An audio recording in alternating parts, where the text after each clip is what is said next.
നമസ്കാരം. നമ്മൾ കഴിഞ്ഞ വീഡിയോയിൽ ഡിസ്കസ് ചെയ്ത് വെച്ചത് സെക്കൻഡ് ചാപ്റ്ററിലെ സെക്കൻഡ് വേൾഡ് വാറിനെ കുറിച്ചിട്ടാണ്. സെക്കൻഡ് വേൾഡ് വാറിൽ രണ്ട് മിലിറ്ററി അലയൻസസിനെ കുറിച്ച് നമ്മൾ പറഞ്ഞു അല്ലേ. സെക്കൻഡ് വേൾഡ് വാറിൻ്റെ പ്രധാനപ്പെട്ട കാരണങ്ങളിലൊന്നായിരുന്നു മിലിറ്ററി അലയൻസസിൻ്റെ ഫോമേഷൻ അല്ലേ, അല്ലെങ്കിൽ സൈനിക സഖ്യങ്ങളുടെ രൂപീകരണം എന്ന് പറയുന്നത് അതിൻ്റെ ഏറ്റവും പ്രധാനപ്പെട്ട ഒരു പോയിൻ്റായിട്ട് അല്ലെങ്കിൽ ഏറ്റവും പ്രധാനപ്പെട്ട ഒരു കാരണമായിട്ട് നമ്മളവിടെ പറഞ്ഞിരുന്നു. രണ്ട് അലയൻസസ് ആണ് അവിടെ രൂപം കൊണ്ടത്, മിലിറ്ററി അലയൻസസ് ആണ് അവിടെ രൂപം കൊണ്ടത്, സൈനിക സഖ്യങ്ങളാണ് അവിടെ രൂപം കൊണ്ടത്. ഒന്ന് ആക്സിസ് പവേഴ്സും രണ്ടാമത്തത് അലൈഡ് പവേഴ്സും, അച്ചുതണ്ട് ശക്തികളും അതേപോലെ തന്നെ സഖ്യശക്തികളും. ഇതാണ് അവിടെ എന്ത് ചെയ്തത്, രൂപം കൊണ്ടത്. ഇനി ഇവിടെ നമ്മൾ പറഞ്ഞു ഫസ്റ്റ് വേൾഡ് വാർ നടക്കാനുണ്ടായ ഇമ്മീഡിയറ്റ് കോസൊക്കെ നമ്മളവിടെ പറഞ്ഞു, പെട്ടെന്നുള്ള കാരണമൊക്കെ നമ്മളവിടെ പറഞ്ഞു. ഇനി ഇവിടെ നമുക്ക് ഡിസ്കസ് ചെയ്യാനുള്ളത് എഫക്റ്റ് ഓഫ് ദി വാറാണ്, യുദ്ധത്തിൻ്റെ ഫലങ്ങളെക്കുറിച്ചിട്ടാണ്. അവിടെ നമ്മൾ പറഞ്ഞതിൽ USSRO USA ഉണ്ടായിരുന്നില്ല, സോവിയറ്റ് യൂണിയനോ അല്ലെങ്കിൽ അമേരിക്കയോ അതിനകത്ത് നമ്മൾ പറഞ്ഞു വച്ചിട്ടില്ല അല്ലേ. ഇനി അവരുടെ രംഗപ്രവേശനമാണ്, അവർ ഈ യുദ്ധത്തിലേക്ക് പ്രവേശിക്കുന്നതിനെ കുറിച്ചിട്ടാണ് ഇനിയുള്ള ഭാഗങ്ങളിൽ നമുക്ക് ഡിസ്കസ് ചെയ്യാനുള്ളത്. The entry of Soviet union and America changed the complexion of the second world war. Soviet യൂണിയനും അതുപോലെ തന്നെ അമേരിക്കയും യുദ്ധത്തിലേക്ക് പ്രവേശിക്കുന്നതോട് കൂടിയിട്ട് യുദ്ധത്തിൻ്റെ ഗതി തന്നെ എന്ത് ചെയ്യാണ്, മാറ്റത്തിന് വിധേയമാവുകയാണ്.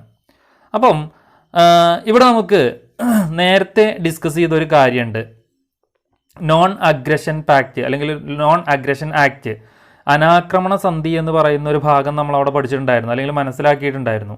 എന്തായിരുന്നു, മേലാൽ നമ്മൾ തമ്മിൽ എന്ത് ചെയ്യണ്ട, യുദ്ധം നടത്തണ്ട എന്ന് ജർമ്മനിയും USSRും തമ്മിൽ ഒരു ഉടമ്പടി ഉണ്ടാക്കിയിരുന്നു. ആ ഉടമ്പടി എന്ത് ചെയ്യാണ്, ഈ ജർമ്മനി തെറ്റിക്കുകയാണ്.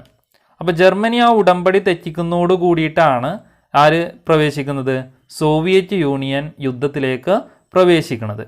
ഇനി അതേപോലെ തന്നെ ഇവിടെ ജപ്പാൻ ആക്രമിക്കുന്നതോട് കൂടിയിട്ടാണ് ആര് വരുന്നത്, അമേരിക്ക യുദ്ധത്തിലേക്ക് പ്രവേശിക്കുന്നത്. ഓക്കെ, രണ്ടു കൂട്ടരും യുദ്ധത്തിൽ പ്രവേശിക്കാതെ നിലനിൽക്കുകയായിരുന്നു. പക്ഷേ രണ്ടുപേരെയും ഇതിലേക്ക് എന്ത് ചെയ്താണ്, ക്ഷണിച്ചു കൊണ്ടുവരികയാണ് ജർമ്മനിയും ജപ്പാനും ചെയ്തിട്ടുള്ളത്. അതാണ് ഇവിടെ പറയണത് പേൾ ഹാർബർ അറ്റാക്ക് എന്ന് വെച്ച് കഴിഞ്ഞാൽ in 1941 Japan attacked Pearl Harbor, the American naval base in the island of Hawaii. Hawaii ദ്വീപിലുള്ള ഒരു ഐലൻഡ് ആയിരുന്നു ഏതെന്ന് പറയണത്, ഐലൻഡിൽ ഉണ്ടായിരുന്ന ഒരു അമേരിക്കൻ നേവൽ ബേസ് ആണ്, അല്ലെങ്കിൽ അമേരിക്കയുടെ നാവിക വിഭാഗമാണ് അല്ലെങ്കിൽ നാവിക ബേസ് ആണ് ഏതെന്ന് പറയുന്നത്, പേൾ ഹാർബർ എന്ന് പറയുന്നത്. അപ്പോൾ ഈ പേൾ ഹാർബർ എന്ന് പറയുന്നത് ജപ്പാൻ്റെ ആ ഒരു ഭാഗത്തേക്കായിട്ടാണ് നിലനിൽക്കുന്നത്. അപ്പം പേൾ ഹാർബറിലേക്ക് ഇവിടെ നമ്മൾ ജപ്പാനെ കാണുന്നുണ്ട്. ഇതാണ് ജപ്പാൻ എന്ന് പറയുന്ന രാജ്യം, ഇതാണ് അമേരിക്ക. അമേരിക്കേൻ്റെ ഈ ഭാഗത്തായിട്ടാണ് ഈ ഭാഗത്തായിട്ടാണ് ഏതുള്ളത്, പേൾ ഹാർബർ സ്ഥിതി ചെയ്യുന്നത്. അപ്പോൾ നോക്ക്, ഇതൊരു ഗ്ലോബാണ്. ഇവിടെ നമ്മൾ കാണിക്കുന്നത് ഒരു ഗ്ലോബാണ്. ഈ ഗ്ലോബ് തിരിഞ്ഞു കഴിഞ്ഞാൽ ഈ വശത്തിൻ്റെ ബാക്കി വശമാണ് എവിടെയെന്ന് പറയണത്, ഈ സൈഡ് എന്ന് പറയണത്. മനസ്സിലായോ, ഈ വശത്തിൻ്റെ ബാക്കി വശമാണ് ഇത് എന്ന് പറയുന്നത്. ഒരു ഗ്ലോബ് നമ്മൾ നോക്കിക്കഴിഞ്ഞാൽ രണ്ട് വശവും മുട്ടിക്കിടക്കുന്നതായിട്ട് കാണും. അപ്പോൾ ഈ കാണുന്ന ജപ്പാൻ ഇതും എന്തെന്ന് പറയണത്, മുഖാമുഖാണ്. ശരിക്കും പറഞ്ഞു കഴിഞ്ഞാൽ എങ്ങനെയായിരിക്കും, മുഖാമുഖാണ്. എന്ന് വെച്ച് കഴിഞ്ഞാൽ ജപ്പാൻ എന്ന് പറയുന്നത് ഏറ്റവും ഈസ്റ്റ് വാർഡുള്ള കൺട്രിയാണ്, ഏറ്റവും കിഴക്ക് വശത്തുള്ള രാജ്യമാണ് ഏതെന്ന് പറയണത്, ജപ്പാൻ എന്ന് പറയുന്നത്. ആ ജപ്പാന് നേരെ മുഖാമുഖമായിട്ടുള്ള അല്ലെങ്കിൽ നേരെ ഉള്ള ഒരു ഹാർബറാണ് ഏതെന്ന് പറയണത്, പേൾ ഹാർബർ, ഹവായ് ദ്വീപിലുള്ള പേൾ ഹാർബർ. അപ്പം ഏത് നിമിഷവും എന്ത് ചെയ്യാം, ഇവിടുന്ന് ജപ്പാന് ആക്രമണം ഉണ്ടാവാം. പറഞ്ഞു മനസ്സിലായോ, ഏത് നിമിഷവും എന്ത് ചെയ്യാം, ഈ വശത്ത് നിന്ന് അല്ലെങ്കിൽ അമേരിക്കേൻ്റെ ഈ വശത്ത് നിന്ന് എന്ത് ചെയ്യാം, ഇവർക്ക് ആക്രമണം ഉണ്ടാവാം. അപ്പോൾ ജപ്പാന് ആ ഒരു പേടി ആരോടുണ്ടായിരുന്നു, അമേരിക്കയോടുണ്ടായിരുന്നു. അതേപോലെ തന്നെ അമേരിക്കേൻ്റെ പേൾ ഹാർബർ എന്ന് പറയുന്നത് വളരെ സമ്പന്നമായിട്ടുള്ള ഒന്നായിരുന്നു. അവിടെ ഒരുപാട് നേവൽ ബേസുകൾ അല്ലെങ്കിൽ യുദ്ധക്കപ്പലുകൾ അതേപോലെ തന്നെ യുദ്ധവിമാനങ്ങളൊക്കെ എന്ത് ചെയ്തിട്ടുണ്ട്, അവിടെ തയ്യാറായി നിൽക്കുകയാണ്. ആരെ സഹായിക്കാൻ? ബ്രിട്ടനെയും ഫ്രാൻസിനെയും സഹായിക്കാൻ വേണ്ടി തയ്യാറായി നിൽക്കുകയാണ്. അവർ ചോദിച്ചാൽ എന്ത് ചെയ്യും? അമേരിക്ക കൊടുക്കുന്നുള്ള കാര്യം ഷുവറാണ്. അപ്പം ഈ ഒരു അവസ്ഥ ഉണ്ടാവുമ്പോൾ ജപ്പാനിലെ കുറച്ച് ആളുകൾ പോയിട്ട്, നയതന്ത്രജ്ഞർ പോയിട്ട് എന്ത് ചെയ്തു? ഇവിടെ പോയിട്ട് ചർച്ച നടത്തി, അമേരിക്കയിൽ പോയിട്ട്. ആ ചർച്ച നടത്തിക്കൊണ്ടിരിക്കുന്ന സമയത്ത് തന്നെ ജപ്പാൻ എന്ത് ചെയ്തു? ജപ്പാൻ്റെ ഭാഗത്ത് നിന്ന് കുറേ മുങ്ങിക്കപ്പലുകളും അതേപോലെ തന്നെ യുദ്ധവിമാനങ്ങളുമായിട്ട് പേൾ ഹാർബറിൻ്റെ മുകളിൽ പോയിട്ട് പേൾ ഹാർബർ അങ്ങോട്ട് ആക്രമിച്ച് അതങ്ങോട്ട് നശിപ്പിച്ചു. ഓക്കെ, ഇതാണ് എന്തിന് കാരണം? ഇവർ യുദ്ധത്തിൽ പ്രവേശിക്കാനായിട്ട് കാരണമായിട്ട് വരുന്നത്.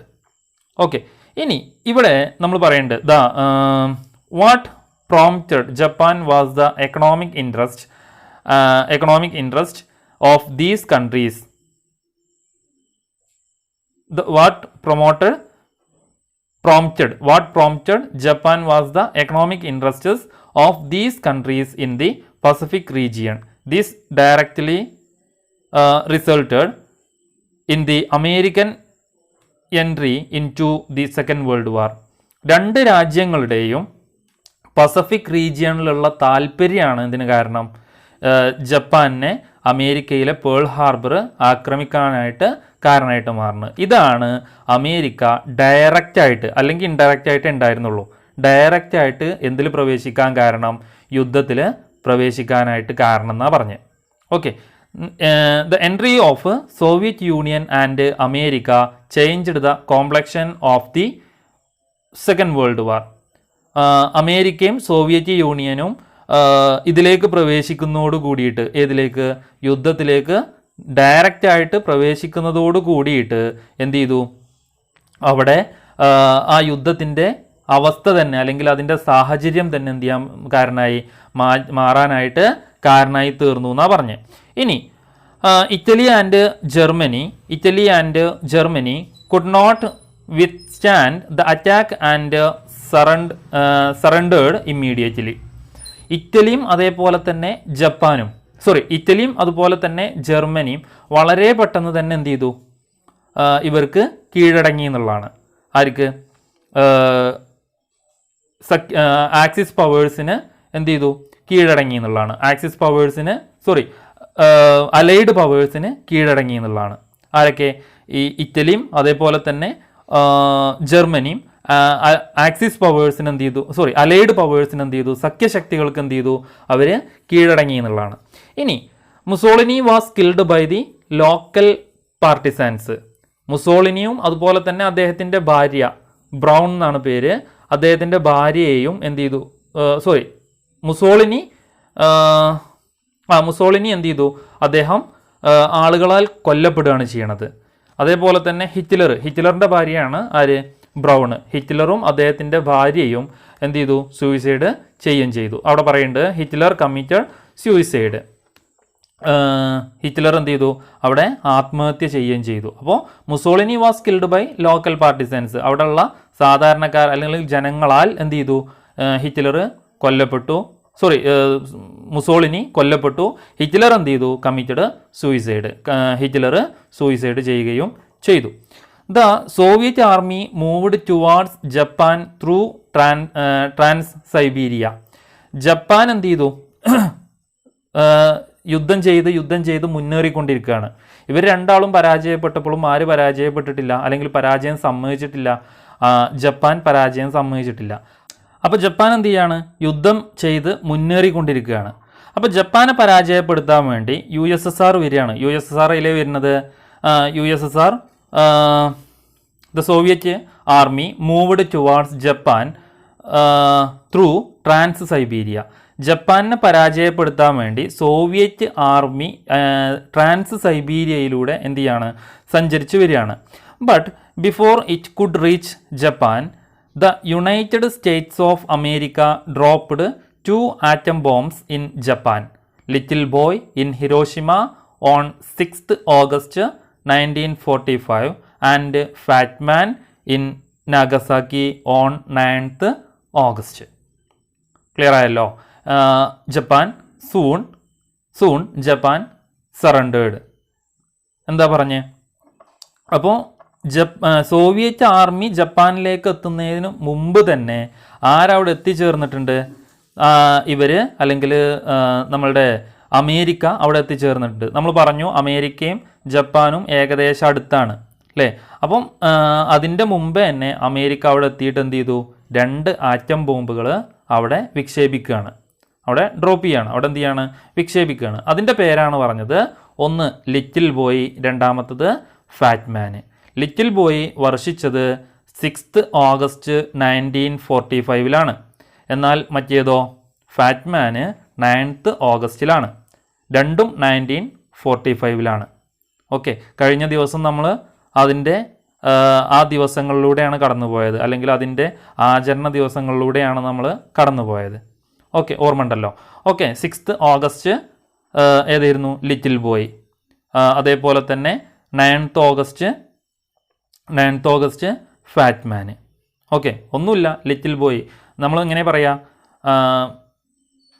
നമ്മൾ ആദ്യം പറയാറുള്ളത് പിന്നെ ഹിരോഷിമ എന്നും രണ്ടാമത് പറയാറുള്ളത് നാഗസാക്കിയാണ്. അപ്പോൾ ഹിരോഷിമ, നാഗസാക്കി അങ്ങനെ തന്നെ പഠിച്ചു വെക്കുക.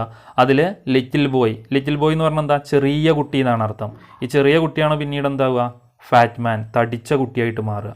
അപ്പോൾ അങ്ങനെ തന്നെ എന്ത് ചെയ്യുക? അത് കണക്ട് ചെയ്ത് വെക്കുക. 6 ഓഗസ്റ്റ് 9th ഓഗസ്റ്റ് എന്നുള്ളത് ഓർത്ത് വെക്കുക. ജപ്പാൻ എന്ത് ചെയ്തു? അതോട് കൂടിയിട്ട് തകർന്ന് തരിപ്പണായി, പരാജയം സമ്മതിക്കുകയും ചെയ്തു. ഓക്കെ, ഇത്രയാണ് നമുക്ക് എഫക്ട്സ് ഓഫ് ദി വാറിൽ നമുക്ക് പറയാനുള്ളത്. ഇനി അതുമായി ബന്ധപ്പെട്ട കുറച്ച് പിക്ചേഴ്സ് ഇവിടെ കാണിക്കുന്നുണ്ട്, അത് നമുക്കൊന്ന് നോക്കാം. ഒന്ന് ആറ്റം ബോംബ് എക്സ്പ്ലോഷനാണ് ആദ്യത്തെ ചിത്രം. ആറ്റം ബോംബ് എക്സ്പ്ലോഷനാണ് ആദ്യത്തെ ചിത്രം, ഇത് ആറ്റം ബോംബ് എക്സ്പ്ലോഷൻ. രണ്ടാമത്തത് a clock that stopped at the moment of bombing. ബോംബിങ്ങിൻ്റെ സമയത്ത് അല്ലെങ്കിൽ ബോംബ് ആക്രമണം സമയത്ത് നിലച്ചു പോയിട്ടുള്ള അല്ലെങ്കിൽ നിന്ന് പോയിട്ടുള്ള ഒരു ക്ലോക്കിൻ്റെ ചിത്രമാണ് അവിടെ കൊടുത്തിട്ടുള്ളത്. ഇനി അടുത്തത് ഹിരോഷിമ ആഫ്റ്റർ ബോംബിംഗ്. ബോംബിങ്ങിന് ശേഷമുള്ള ഹിരോഷിമ എന്ന് പറയുന്ന പ്രദേശമാണ് അവിടെ കൊടുത്തിട്ടുള്ളത്. ഓക്കെ, അതുമായി ബന്ധപ്പെട്ട 3 ചിത്രങ്ങളാണ് നമ്മൾ കാണിച്ചത്. ഇനി നമ്മൾ അതിൻ്റെ പിന്നെ റിസൾട്ട്സ് പറയാണ്. യുദ്ധം നടന്നതിന് ശേഷം അല്ലെങ്കിൽ യുദ്ധത്തിൻ്റെ റിസൾട്ട്സ് എന്തൊക്കെയാണ് എന്നുള്ളതാണ് നമ്മളവിടെ പറയണത്. ഓക്കെ, ഒന്ന്, over 10 million people died. Over 10 million people died എന്താണ്? 10 ദശലക്ഷത്തിലധികം ആളുകൾ എന്ത് ചെയ്തു അവിടെ? ദശലക്ഷക്കണക്കിന് ആൾക്കാർ, 10 മില്യൺ, ദശലക്ഷത്തിലധികം ആളുകൾ എന്ത് ചെയ്തു? അവിടെ മരണപ്പെട്ടു എന്നുള്ളതാണ്. ഓക്കെ, ഇനി economic system of European countries was destroyed. യൂറോപ്പിലുണ്ടായിരുന്ന സാമ്പത്തിക സമ്പ്രദായം അല്ലെങ്കിൽ സാമ്പത്തിക സിസ്റ്റം എന്ത് ചെയ്തു? സമ്പ്രദായം എന്ത് ചെയ്തു? അവിടെ തകർന്നുപോയി. European dominance in world diminished. യൂറോപ്പിൻ്റെ ഡോമിനൻസ് അല്ലെങ്കിൽ ആധിപത്യം, യൂറോപ്യൻ രാജ്യത്തിനുണ്ടായിരുന്ന ആധിപത്യം എന്ത് ചെയ്തു? അവിടെ ലോകത്തിൽ തകർന്നു പോവാനായിട്ട് കാരണമായി. നമുക്കറിയാം ഒരുപാട് കോളനികൾ ഉണ്ടായിരുന്നത് ആർക്കാണ്? യൂറോപ്യൻ രാജ്യങ്ങൾക്കാണ്. ആ യൂറോപ്യൻ രാജ്യങ്ങളുടെ പിന്നെ ആധിപത്യം എന്ത് ചെയ്തു? അതോട് കൂടിയിട്ട് തകർന്നുപോയി. Freedom movement in Asia and Africa intensified.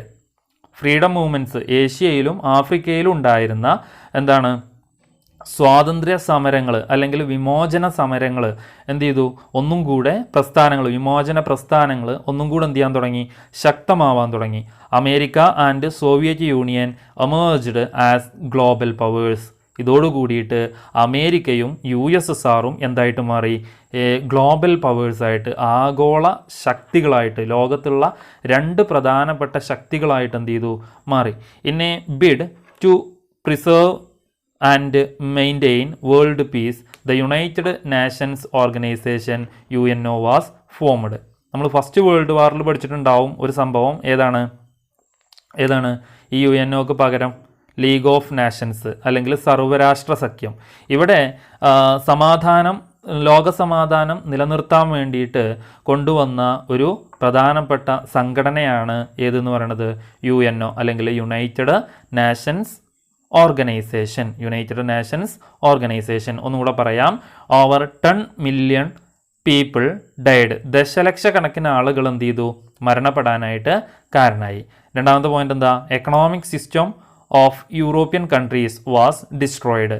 European രാജ്യങ്ങളുടെ സാമ്പത്തിക അവസ്ഥ അല്ലെങ്കിൽ സാമ്പത്തിക നിലനിൽപ്പ്, ആ സമ്പ്രദായം എന്ത് ചെയ്യാൻ കാരണമായി, തകർന്നു പോകാനായിട്ട് കാരണമായി. European dominance in world diminished. European രാജ്യങ്ങളുടെ ആധിപത്യം ലോകത്തിൽ തകർന്നു പോകാനായിട്ട് കാരണമായി. Freedom movements in Asia and Africa intensified. യൂറോപ്പിലും അതുപോലെ തന്നെ ആഫ്രിക്കയിലുണ്ടായിരുന്ന സ്വാതന്ത്ര്യ സമര പ്രസ്ഥാനങ്ങൾ എന്ത് ചെയ്യാൻ തുടങ്ങി, ശക്തി പ്രാപിക്കാൻ തുടങ്ങി. America and Soviet Union emerged as global powers. ലോകശക്തികളായിട്ട് അമേരിക്കയും സോവിയറ്റ് യൂണിയനും അല്ലെങ്കിൽ USSRും എന്ത് ചെയ്തു, വളർന്നു വരികയും ചെയ്തു. In a bid to preserve and maintain world peace the United Nations Organization UNO was formed.